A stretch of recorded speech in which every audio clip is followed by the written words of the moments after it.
सब तोरा खेल गे पढ़े के नाम पर करे छी काल मेल गे जान छियौ छौरी तोहर चाल ढाल गे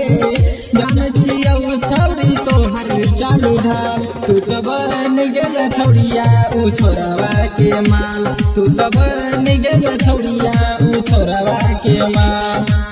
छौरिया के जान छियौ सब तोरा खेल गे पढ़े के नाम पर करे छी ताल मेल गे जान छियौ छौरी तोहर चाल ढाल गे जान छियौ छौरी तोहर चाल ढाल तू तो बन गेल छौरिया उ छोरवा के माल तू तो बन गेल छौरिया उ छोरवा के माल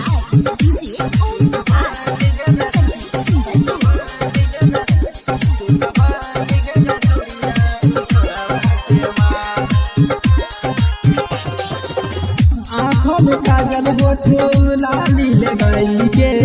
मिल जाके छौरिया गे नदिया किनारे आँखों में काजल होठो लाली लगाई के मिल जाके छौरिया गे नदिया किनारे मिल जाके छौरा से नदिया किनारे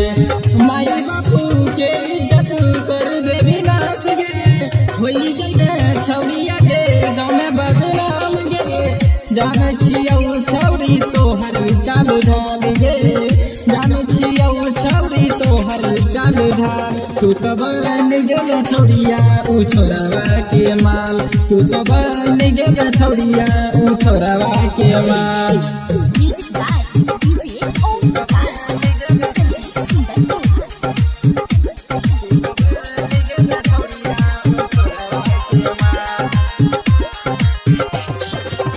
घूम छन जिला जिला लड़ाई के नजरिया छौरा सब देखे छौ हेगे तोरा गोरिया घूम छन जिला जिला लड़ाई के नजरिया छौरा सब देखे छौ हेगे तोरा गोरिया छौरा सब देखे छौ हेगे तोरा गोरिया रमेश राज के तोरी देला दिल गे राहुल के साथ में रहल करी है खुश गे जान छियौ छौरी तोहर चाल ढाल गे जान छियौ छौरी तोहर चाल ढाल तू तो बन गेल छौरिया उ छोरवा के माल तू तो बन गेल छौरिया उ छोरवा के माल। Angika recording studio Rupauli Purnia Bihar.